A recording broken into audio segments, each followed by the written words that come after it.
Hello, everyone. Welcome back to the Female Genius podcast. I am your host, Jesi, and today I'm super duper excited because it's the first book club episode of season 2. I don't want to scream in your ears, but okay. And if you're unfamiliar with book club episodes or how they're now structured, essentially, a few weeks ago, I announced that Never Let Me Go by Kazuo Ishiguro was our book of the month. Spent some time reading it, and now I'm back to do a deep dive into some of the thoughts and opinions that I have of the book, where I think it's worth the read, some of the themes that I kind of want to explore. We basically have a very short discussion of the book, and then we do the book clinic. The book clinic is a shining star in our book club. I love the book clinic. It's basically where people submit either a type of book they really, really want to read. So they're desperately searching and looking for a type of book in a specific genre for a specific vibe, no matter how specific, okay? I am Dr. Jesi and I will give them a recommendation. On the flip side, if they're dealing with a specific issue in their life, people can anonymously send what type of book they want recommended to them or what they're going through, and I will recommend a book that I think might help them go through the situation a little bit easier. So that's what the book club is all about, but it's a mini episode. So I'm going to wrap this up in 20 minutes, okay? But for those of you who are intrigued about reading Never Let Me Go by Kazuo Ishiguro, this book essentially, this beautifully written science, contemporary fiction. I don't really know the genre of this book, to be honest. At first I thought it was more contemporary fiction, but then we start going into a little bit of a dystopian feel, which makes it a really good book. But anyway, we follow Kathy, Ruth, and Tommy through the lens of Kathy, and they are three friends who grew up together in this English boarding school called Halsham. And as they move into adulthood, they reflect on their childhoods, bonds they formed, and the truths about the world that they inhabit, and they gradually come to understand. The story explores huge amounts of themes, but largely this idea of the fragility of human life, love and friendship and nostalgia, this idea of identity and self-awareness and what it truly means to be human. And all of these amazing thought-provoking things done under a very haunting atmospheric setting, right? Ishiguro's storytelling is subtle yet deeply emotional, and it makes a lot of poignant and thought-provoking points. Poignant point. It makes a lot of amazing thought-provoking points, and it was just such a great read. I remember I finished this 3 days ago, okay? And I was on the train back from Cambridge. And do you know what? Every single time I'm on the train back from Cambridge, I'm reading an emotionally wrecking book, okay? And it's never like I'm in the middle where things are hee haha, we're cool. It's always like I'm always in the last 100 pages when I get on the train. And I'm always leaving the train with like tears in my eyes, desperately playing like twice, like K-pop music to try and make me happy. And this book wound its way so much into my heart from an emotional setting to the point where I was like walking home in silence because this was all I could think of when I finished reading this book. To the point now where I'm rereading all of Ali Hazelwood's books to cleanse my palate. I'm reading Bride, which is a vampire werewolf romance, to cleanse my palate because this book has done me on, has done me something. Okay.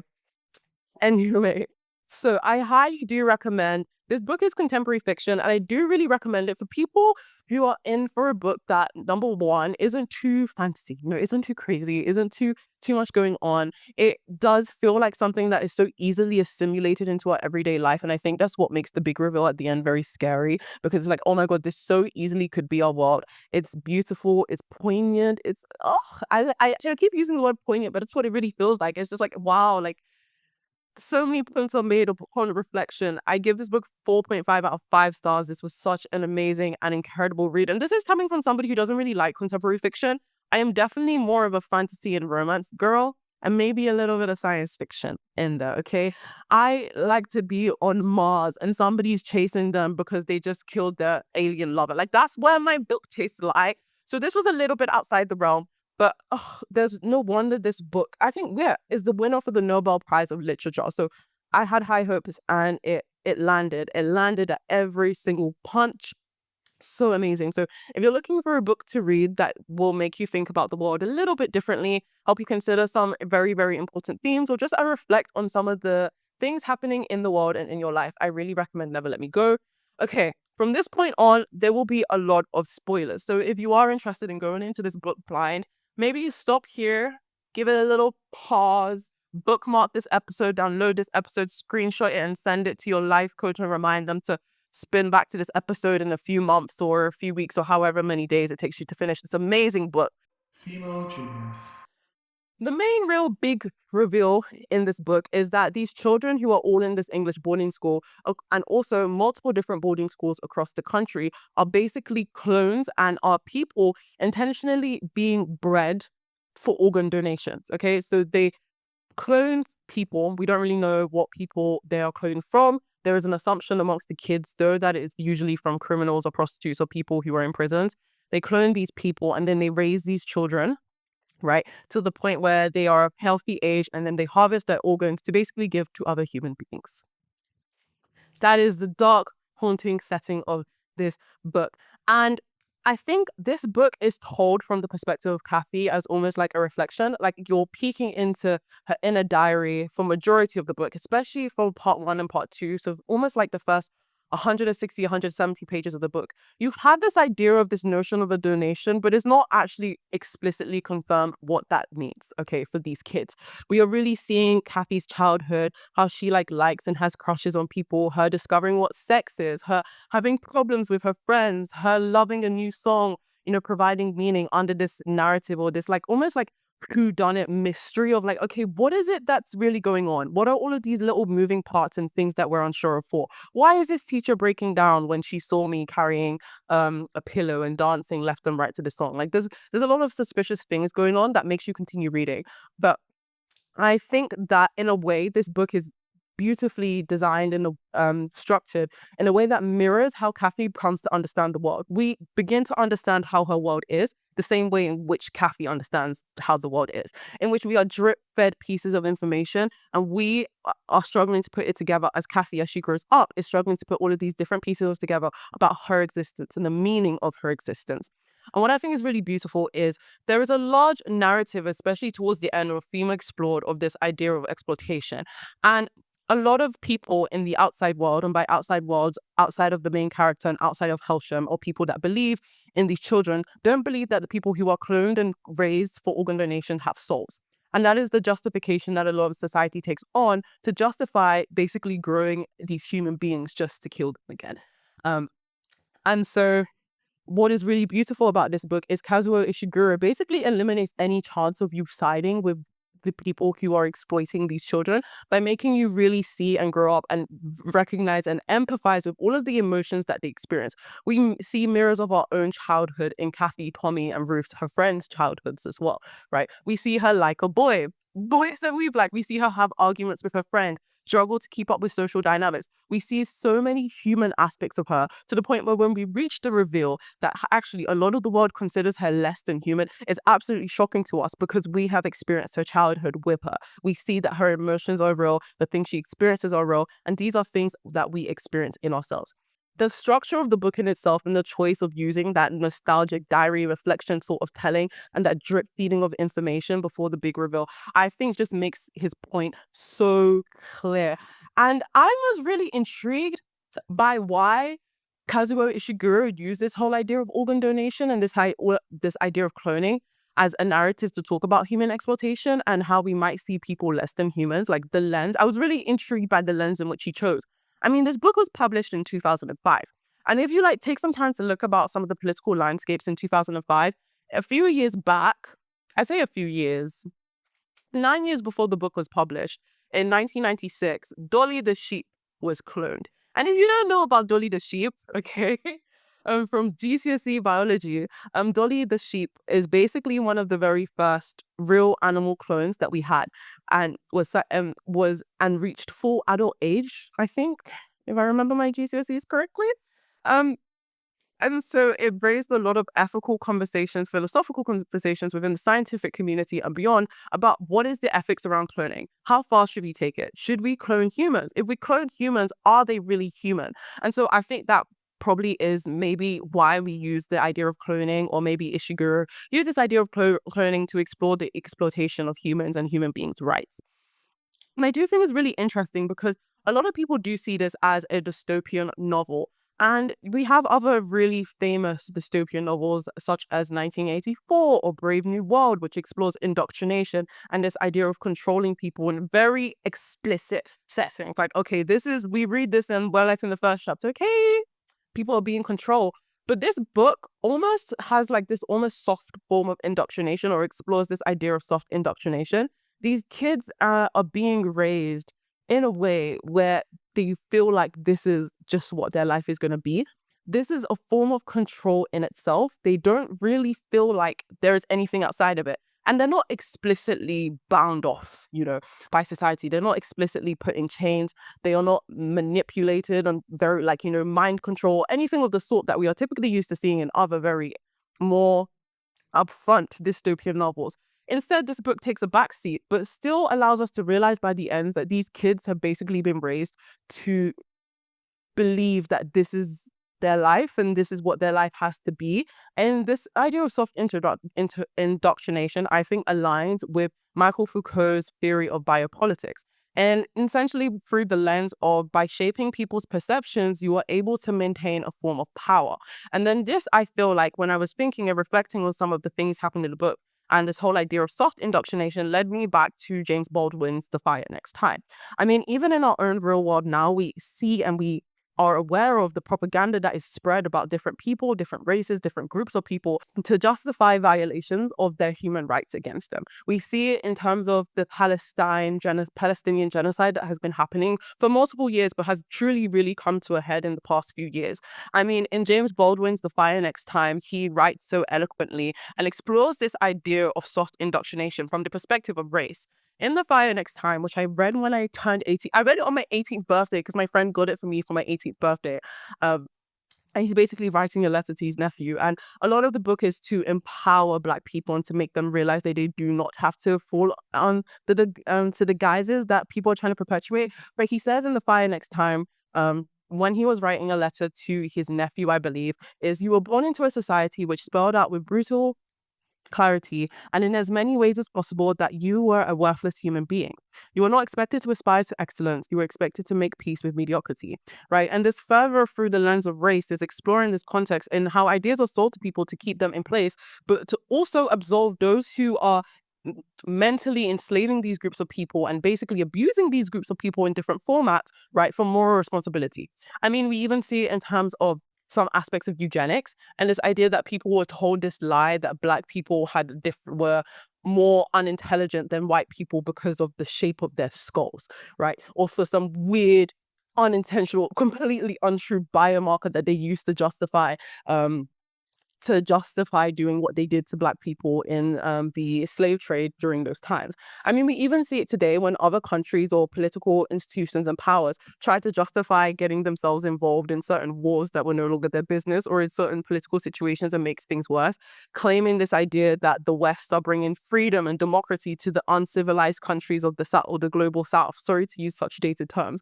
But then again, you see this idea of soft indoctrination. This is explored through these kids in the book, but it reflects our real society. And I think that's what makes this narrative so haunting. And I truly think the lens of using the organ donation, the exploitation of human, allowing us to see and grow up with these children and empathize and feel for them and relate our own experiences to what these children are going for, and then realize that these children are being exploited by a society that sees them as less than human when we've only ever seen them through the lens of being so human, was so perfectly done by Ishiguro. I was like, wow, genius. Female genius. Another aspect I think is really interesting that I kind of want to touch upon before the end of the video is this idea of the fragility of human life. And because these kids are basically being exploited for organ donation, they have this, especially as they enter their teenage years, their late teen years, they have this overwhelming awareness that their life is a lot shorter than other people's lives. And we then begin to understand, as they come to this awareness, we come to this awareness as well, actually their life is extremely short, right? And I feel like this knowledge of their shorter lifespan not only makes certain moments and certain things in this book feel so much more like, heavy on the heart, especially the aspect of the romance. So for those of you who haven't read the book and are still listening to my voice, essentially Tommy, and Ruth are like in this little friendship group, and Ruth and Tommy are basically dating since their teenage years. But from the very beginning of the book, we kind of get the lines of Kathy and Tommy are like meant to be, right? You know what I mean? Like they're the ones you ship. Kathy's always cared about Tommy. Kathy's always been the one to defend Tommy. They've always had this little thing going on. Again, because it's told through the lens of Kathy, and obviously when we only hear narrations told through the lens of one character, a lot of things said are often deeply unreliable. But we just get this overwhelming sense that it's Kathy and Tommy are endgame, okay? But what makes this book really overwhelmingly sad is like, we don't have time for you guys to be playing around, okay? They're going to steal your organs. Tell each other you love each other now. See, I mean, there was this moment in the book, hold on, I literally highlighted it, where at the end, basically, Tommy is about to go and do his final donation. Kathy has done donations, by the way. She's living her life as a carer, and she's basically going to start her donations in the next year or so. But she's done no donations. At this point in the book, Ruth has already passed away. And before Ruth passed away, she basically gave them her blessing and said, look, like, I knew it was always meant to be you. And I'm sorry I ever stopped you guys from being together. And it just is Ruth's redemption moment, because my God, is Ruth a bitch, or does Ruth feel like a bitch in this book? But yeah, anyway, so Tommy and Kathy are spending like their last time together. And like Tommy's like, I need you. I don't want you to see me, like, after this donation. Like, I don't want you to have to see me in that state. Like, do you get what I mean? And then Kathy and they're saying their last Thanksgiving. This is what Tommy said. This is what Tommy says. Okay. He goes, I keep thinking about this river somewhere with the water moving really fast and these two people in the water trying to hold on to each other, holding on as hard as they can, but in the end, it's just too much. The current's too strong. They've got to let go, drift apart. That's how I think it is with us. It's a shame, Kath, because we've loved each other all our lives, but in the end, we can't stay together forever. And this broke me. It really, really, it really, really does. It makes sad. I think number one, in terms of some of the themes or the things that struck out to me by using, Tommy and Kathy's almost tragic love story. I mean, if we're going by the almost Shakespearean definition of a tragic love, the Romeo and Juliet style types of love, right? Hold on, my voice just became really sexy and hoarse. Do I want to say like this? Is it better?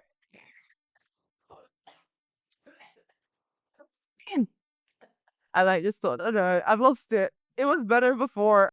I do think including this like almost tragic fated love element just crushes us even more, because now we're at the point where they realize they love each other. Okay. They realize, okay, finally you realize it was always you. Like that was supposed to be this moment in the book. Like it was always you. Like it was always you. It doesn't matter about her. It doesn't matter anything. It's just you. And then they can't even have that moment together. It was like the final landing blow. And again, I think Ishiguro has such a deep understanding of human emotions, and he understands how to play with them in a way where you don't know you're being played with. Because on top of structuring it so we see their childhood, so we empathize with them and we believe they're human, on top of their realizing they've been exploited, but then again, we don't see them the way the world sees them. We see them as humans, so we feel so bad for them.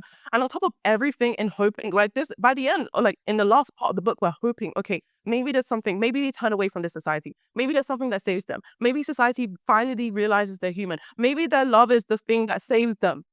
Love isn't even enough, right? They still have to go on and they have to accept their fate, right? There's no uprising. There's no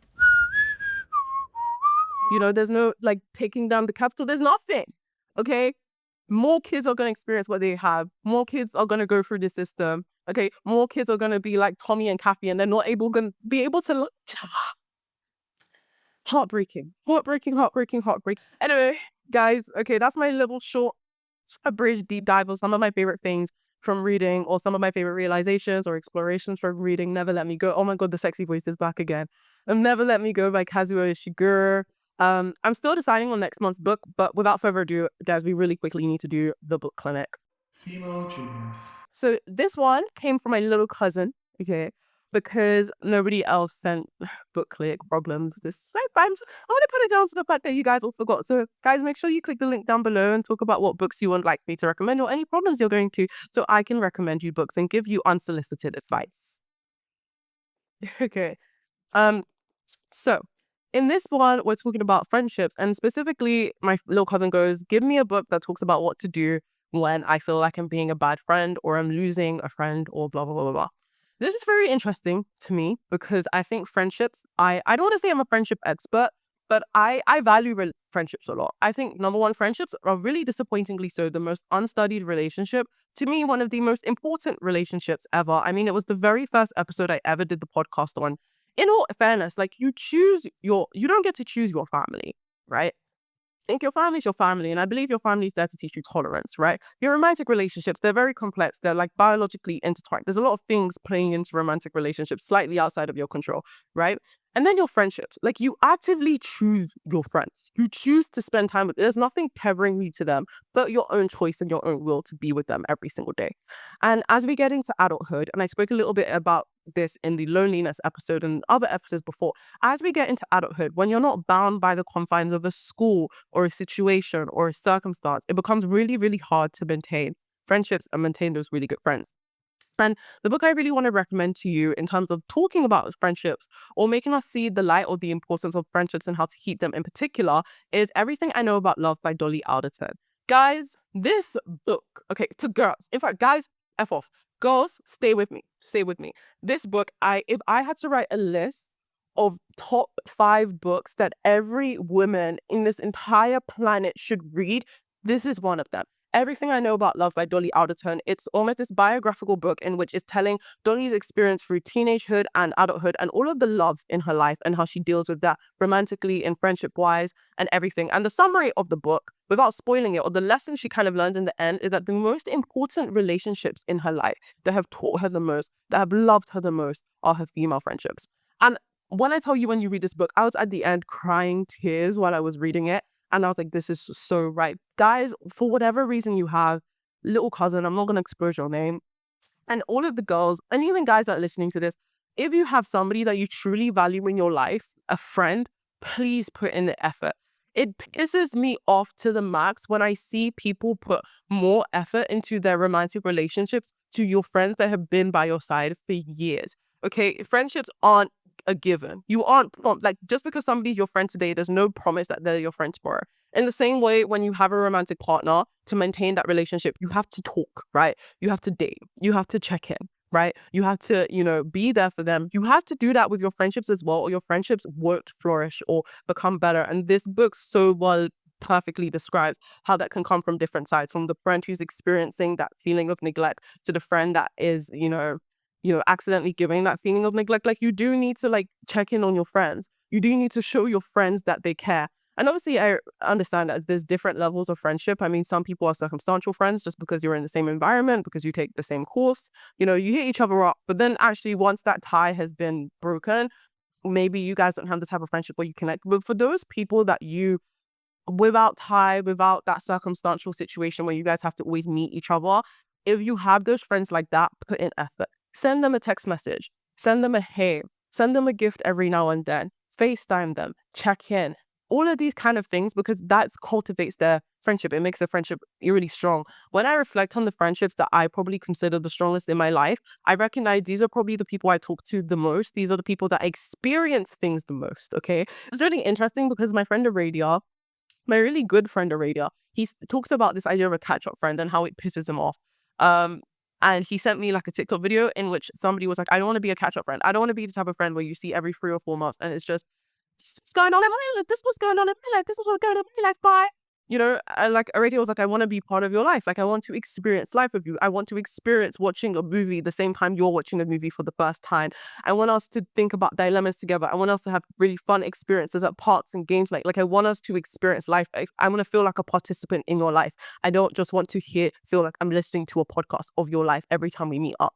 And to me, when he said that, I was like, oh my God. So that's the separation between the friends that work out and the friends that don't. Okay. Everything I Know About Love perfectly describes this. But friendship takes effort, man. Like, every good relationship in life takes effort to cultivate. And I just don't know why we've like started feeling like as a society that like friendships aren't worth it. Oh, if your friend just is asking too much. Like, some of the dilemmas I hear come out of certain like podcasts or things like that, where somebody's like, oh, I feel like your friend is asking too much. That's not your boyfriend and that's not your mom. It's just your friend. It doesn't matter. But actually, this person could have been your best friend.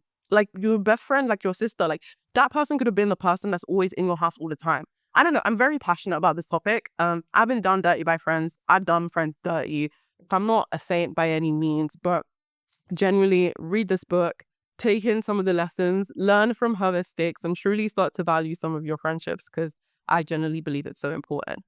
Anyway, guys, I hope you enjoyed this mini episode. Okay, it took a lot of effort to film. I don't think people understand. I have a broken toe.